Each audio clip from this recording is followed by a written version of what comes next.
जय श्री राम। तो आज मैं आई हूँ साइबर क्राइम ब्रांच पे और हमारे सामने राजेश सर बैठे हैं जो कि साइबर क्राइम जो आजकल ऑनलाइन हो रहा है उससे रिलेटेड हम कुछ क्वेश्चंस करेंगे सर से, क्योंकि आजकल स्कैम हर किसी के साथ में हो रहा है। तो मैं सर से पूछना चाहूंगी, अभी कुछ टाइम से हम जिस एरिया में रहते हैं पीतमपुर साइड, वहाँ पे स्कैम बहुत ज़्यादा हो रहा है। जैसे मतलब लोग इंस्टा पे नई नई आईडी बना लेते हैं और लोगों को मैसेज करते हैं कि आप 2000 दो तो हम आपको 4000 करके देंगे, और लोग उनकी बातों में आते भी हैं। और ऐसे करके जो फ्रॉड चल रहा है और वो जो सिम यूज करते हैं और करते हैं, तो इसमें हम क्या एक्शन ले सकते हैं कि सामने वाले अगर हमारे साथ में हमसे पैसे ले लें तो हम उनसे वापस रिटर्न निकलवाएं। सबसे पहली बात तो ये है कि हम इन पर ट्रस्ट ना करें। इंस्टाग्राम पर या फेसबुक पर या सोशल मीडिया पर कोई भी विज्ञापन हो उस पर ट्रस्ट ना करें। क्योंकि आप ये मान के चलिए, आप मुझे बताएं ऐसी कौन सी स्कीम है इस दुनिया में कि आप 2000 रुपये दें और एक दिन बाद में आपको 4000 रुपये दे दूँ? ऐसा कैसे संभव है? लाइफ जीवन में कड़ी मेहनत से ही आप अपना पैसा कमा सकते हैं। आपको लगता है कि 2000 के 4000 ये कैसे होंगे? ये संभव नहीं है। पहले चिटफंड कंपनियां होती थी, अगर आपको ध्यान हो, पहले चिटफंड कंपनियां थी, अपने ऑफिसेज खोलती थी और बताते थे कि आपके 1 साल में हम दुगना कर देंगे, 2 साल में दुगना कर देंगे। लोग पैसा उसमें जमा करते थे, उनको उस कंपनियों में पैसा लगाते थे और देखते थे रातों रात वो जब पैसा इकट्ठा करके वो कंपनियां गायब हो जाती थी, ऑफिस खाली हो जाते थे। ये कंपनियां अब सीधे डिजिटल प्लेटफॉर्म पर आ गई हैं और ये अब लालच देते हैं। कंपनियां वही हैं, व्यक्ति वही हैं, हमें समझदारी की ज़रूरत है कि ऐसी कोई भी ना स्कीम है ना ऑफर है, हो ही नहीं सकता कि जो हमें आज अगर हम 1 लाख रुपए लगाएं और अगले दिन 1% हमारा प्रॉफिट हो जाए। ये पॉसिबल नहीं है। तो लोग इन वेबसाइट्स के जाल में फंस जाते हैं। वो उनके जाल में नहीं फंसते, बेसिकली वो स्वयं के लालच में फंस जाते हैं। तो अगर वो लालच करेंगे तो उनके साथ फ्रॉड होगा। कोई भी वेबसाइट होती है, कोई भी कंपनी होती है, आपको कभी भी इतना प्रॉफिट नहीं दे सकती। कोई भी कंपनी, कोई भी विज्ञापन, कोई भी वेबसाइट अगर आपको अनरियलिस्टिक रिटर्न्स दे रही है, का ऑफर दे रही है, ल्यूक्रेटिव ऑफर्स दे रही है, तो ये मान के चलिए ये फ्रॉडस्टर्स है, ये आपको ट्रैप कर रहे हैं। ऐसी वेबसाइट्स को हमें चेक करना है, उनका यूआरएल चेक करना है, उनकी स्पेलिंग चेक करनी है, उनका डिजाइनिंग पैटर्न, कैलीग्राफी चेक करनी है, उनका डोमेन चेक करना है। उनका डोमेन के अलावा उनका जो वेबसाइट सिक्योर्ड वेबसाइट है या नहीं, उसका एसएसएल सर्टिफिकेट चेक करना है। हमें ये सारी चीज़ें चेक करनी होंगी उसकी, क्योंकि वो बता रहा है, वो कंपनी बता रही है कि हम 20 साल पुरानी कंपनी है, आप ट्रस्ट कर सकते हैं, और पता चला आपने डोमेन चेक किया उसका तो 2 महीने पहले रजिस्ट्रेशन। उसके रिव्यू चेक करें रेडिट या क्योरा में उसके रिव्यू चेक करिए, कंपनी के कमेंट सेक्शन में जाइए, तो आपको पता चलेगा कि ये फ्रॉडस्टर्स हैं। तो ये सावधानियां रखनी होंगी। स्पेशली ये टेलीग्राम पे इस तरह की चीज़ें काफ़ी एक्टिविटी चल रही हैं, जिसमें काफ़ी ग्रुप बने हुए हैं टेलीग्राम चैनल पे, और वहाँ से इस तरह के फ्रॉड्स हो रहे हैं। हालांकि फेसबुक पे भी कई लोगों के साथ फ्रॉड हुआ है। सोशल मीडिया के विज्ञापन आते हैं, विज्ञापनों पर वो ट्रस्ट कर लेते हैं, लिंक पर क्लिक कर देते हैं और वो उनको डमी वेबसाइट पर ले जाते हैं। उन डमी वेबसाइट्स में क्या होता है, आप पैसा लगाते जाते हैं, पैसा आपको बढ़ता दिखाई देगा। शुरू में आप 1000 लगाएंगे तो 2000 उसमें दिखाई देगा, और आप जब निकालेंगे तो निकल जाएगा। फिर आप 3000 लगाएंगे तो 5000 देगा, और जब आप निकालेंगे तो निकल जाएंगे। फिर आप 10,000 लगाएंगे या 50,000 लगाएंगे, और जब आप निकालेंगे तो नहीं निकलेगा। तो आपसे क्या बोला जाएगा कि अच्छा नहीं निकल रहा है, ओके, आपको इनकम टैक्स देना होगा, आपको जीएसटी देना होगा, आपको इंश्योरेंस कराना होगा। इस तरह से वो लोग आपको ट्रैप करते हैं। पहले आपका ट्रस्ट बनाते हैं, धीमे धीमे छोटा पैसा आपको देंगे, थोड़ा थोड़ा सा पैसा देंगे, जिससे आपको विश्वास हो जाएगा, और जैसे विश्वास होता है तो एक बड़ा इन्वेस्टमेंट कराते हैं और आपको ब्लॉक कर देते हैं या वेबसाइट गायब हो जाती है। तो ऐसे में हमें कभी भी अनरियलिस्टिक रिटर्न्स पर कभी विश्वास नहीं करना चाहिए, ल्यूक्रेटिव ऑफर्स पर कभी भरोसा नहीं करना चाहिए, उनको वेरीफाई करना चाहिए।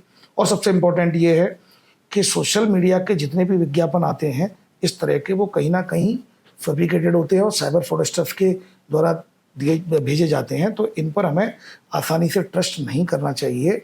जो भी कंपनी आपको गारंटी देती है मुनाफे का, ये मान के चलिए वो कहीं ना कहीं फ्रॉडस्टर्स है, क्योंकि मुनाफे की गारंटी कोई भी नहीं देता है। अगर मार्केट में आप पैसा इन्वेस्ट करते हैं, it is subjected to risk, markets के अप एंड डाउन्स पर रहता है।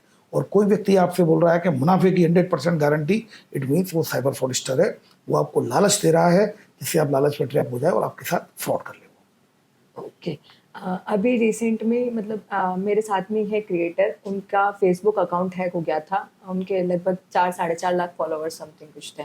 तो वो आईडी इंडिया में नहीं, इंडिया के बाहर हैक करी गई थी और उसके बाद में उनसे कांटेक्ट करने की भी कोशिश करी। हालाँकि मतलब थोड़ा बहुत पता चल गया था कि आउट ऑफ इंडिया से हमारा आईडी हैक हुआ है। फिर उसके बाद में उन्होंने क्या किया कि वो आईडी को हैक करके और उन्होंने उसको बेच दी। तो हम इसमें मतलब ऐसा क्या कर सकते हैं कि हमें किसी चीज़ का पता लग जाए और हम पुलिस के थ्रू हम उन तक पहुँचे? देखिए, सबसे पहली बात तो ये है कि आज ही, बल्कि ये व्यूअर्स जितने भी हैं, आज ही सबसे पहले मल्टी फैक्टर ऑथेंटिकेशन करें। जहाँ मल्टी फैक्टर ऑथेंटिकेशन संभव हो मल्टी फैक्टर, जहाँ टू फैक्टर संभव हो टू फैक्टर। देखिए क्या होता है, टू फैक्टर ऑथेंटिकेशन से आज आप व्हाट्सएप पर करेंगे, आप अपने सोशल मीडिया प्लेटफॉर्म पर करेंगे, चाहे वो इंस्टाग्राम हो, फेसबुक हो, स्नैपचैट हो। इसके बाद अपने जीमेल अकाउंट का करेंगे, आपका जो ईमेल स्पूफिंग होती है तो जीमेल अकाउंट का भी करेंगे। जब आप इन सब का जब मल्टी फैक्टर ऑथेंटिकेशन कर लेंगे तो क्या हो गए, एक्स्ट्रा लेयर्स आ गई आपकी। अगर किसी ने हैक किया तो पहली लेयर पर उसने हैक कर लिया, लेकिन सेकंड लेयर को आपको बचा लिया गया क्योंकि आपका टू फैक्टर ऑथेंटिकेशन था। पासवर्ड कॉम्प्लेक्स बनाइए, अल्फा न्यूमेरिक पासवर्ड हो और upper case lower case set करके उसको इस तरह से पासवर्ड बनाया जाए जिससे कि कॉम्प्लेक्स हो, जिससे कि इजीली हैक नहीं कर पाए हैकर्स। और बेहतर ये कि पासवर्ड मैनेजर की मदद लीजिए, क्योंकि आप कई पासवर्ड बनाएंगे तो कहीं ना कहीं पासवर्ड मैनेजर की मदद लीजिए। और फायरवॉल को लगातार अपडेट कराएं, फायरवॉल्स को अपडेट कराएं, अपने जो फर्मवेयर हैं, सॉफ्टवेयर हैं, इनको लगातार अपडेट रखें, सिक्योरिटी फीचर्स को अपडेट रखें। देखिए, आप जिनके जो आप बता रहे हैं कि इन्फ्लुएंसर है, जिनके 4 लाख से ऊपर के फॉलोअर्स थे, तो कहीं ना कहीं आप एक कमर्शियल हो गए, प्रोफेशनल हो गए इस फील्ड में, तो प्रोफेशनल अप्रोच भी हमें डेवलप करनी होगी कि सिक्योरिटी के क्या रीजन्स हैं। मुझे पूरा विश्वास है उनका टू फैक्टर ऑथेंटिकेशन नहीं होगा सोशल मीडिया प्लेटफॉर्म का, तो वो गलती हुई। तो हम कुछ ऐसे, जब हम किसी भी टेक्नोलॉजी को यूज करते हैं तो उसको बेहतर ढंग से कैसे यूज किया जाए और सिक्योरिटी फीचर्स क्या है ये जानना, ये बहुत ज़रूरी है जानना, जिसको हम अवॉइड करते हैं, नंबर 1। नंबर 2, ऐसे अटैक रैंसमवेयर अटैक भी हो सकते हैं जिसमें आपके डाटा को उन्होंने हैक कर लिया और उसके बाद फिर आपसे रैंसम मांगे कि अगर आपको डाटा वापस चाहिए तो फिर आप पैसा दीजिए हमें, तो ब्लैकमेल भी किया जा सकता है। तो ऐसी स्थिति में चाहे वो रैंसमवेयर अटैक हो, चाहे कोई मालवेयर अटैक हो, चाहे कोई भी अटैक हो आपके, चाहे हैक किया हो आपके जो अकाउंट को, आप उसकी कंप्लेंट सोशल मीडिया प्लेटफॉर्म की, जो सोशल मीडिया फ्रॉड होता है उसकी कंप्लेंट www.cybercrime.gov.in, ये national cyber crime reporting portal है, आप उस पर रिपोर्ट कर सकते हैं, जिस पर कोशिश की जाती है उसको रिकवर करने की। 100% नहीं होता है कि वो रिकवर हो पाए, बट रिकवर करने की कोशिश की जाती है। और क्राइम ब्रांच इंदौर में इंदौर में पुलिस कमिश्नरेट में क्राइम ब्रांच इंदौर है, यहाँ पर साइबर क्राइम का एक सेक्शन है, वहाँ पर भी हम कोशिश करते हैं, हमारी सोशल मीडिया विंग है जो कि उसको रिकवर कराने की।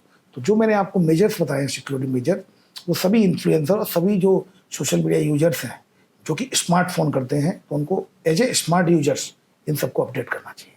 ओके। मैंने अभी कुछ टाइम पहले भी मतलब कुछ चीज़ें सुनी थी, जैसे मतलब लड़कियां वीडियो कॉल पे मतलब किसी से बात कर रही है तो उनके वीडियोस बन जाते हैं न्यूडिटी वाले, और फिर उन लड़कियों को ब्लैकमेल किया जाता है कि अगर तुम पैसे दोगे तो हम तुम्हारा वीडियो डिलीट करेंगे, वैसे करके लड़कियों को ब्लैकमेल करना। तो फिर उस चीज़ से लड़कियां सुसाइड ना करके उस चीज़ से कैसे बच सकती है? सबसे पहली बात तो यह है कि अपनी personal photos, videos, personal information कभी शेयर नहीं करनी चाहिए। दूसरा क्या होता है, वन शेयर्ड ऑलवेज शेयर्ड। अगर आपने एक बार इंटरनेट व डिजिटल वर्ल्ड पर कोई भी एक बार अगर आपने शेयर कर लिया, तो ये मान के चलिए वो शेयर होता रहेगा। तो सबसे पहले तो हमें प्रिलिमिनरी स्टेज में कभी भी photos, videos, personal photos, videos हमें सोशल मीडिया फ्रेंड्स या कोई भी फ्रेंड हो उसके साथ शेयर नहीं करने हैं, क्योंकि आपकी काफ़ी ये पर्सनल चीज़ें होती हैं जो अगर किसी के हाथ में लग जाती हैं, अभी आपका रिलेशन जब ठीक चल रहा है तब ठीक है, जैसे लेकिन रिलेशन में ब्रेकअप होता है तो तुरंत वो वीडियो फोटो फिर वो आपको रिवेंजफुल एटीट्यूड के रूप में आपको ब्लैकमेल किया जाता है। ऐसे कई केसेस क्राइम ब्रांच में रिपोर्टेड हुए हैं और सब जगह ऐसे केसेस रिपोर्टेड होते हैं। तो बेहतर है कि अपने जो कंडक्ट को बहुत डिसिप्लिन रखें, डिजिटल प्लेटफॉर्म पर कोई पर्सनल फोटो वीडियो न दें। सेकेंड, अगर गलती से दे दिए हैं और कोई आपको ब्लैकमेल कर रहा है तो उसके लिए परेशान होने की ज़रूरत नहीं है।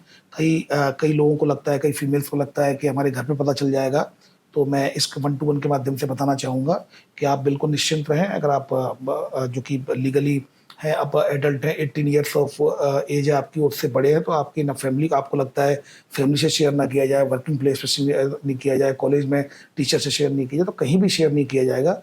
विक्टिम की आइडेंटिटी डिस्क्लोज नहीं की जाएगी और उसको बहुत सेंसिटिव तरीके से उसको हैंडल किया जाता है। ना प्रिंट मीडिया, ना इलेक्ट्रॉनिक मीडिया, कहीं भी उसको शेयर नहीं किया जाता है। तो जिस किसी के साथ भी अगर कोई व्यक्ति ब्लैकमेल कर रहा है, आप बिल्कुल उसकी रिपोर्ट कर सकते हैं। वी केयर फॉर यू भी है इंदौर क्राइम ब्रांच में, जहाँ पर केवल महिलाओं के लिए है।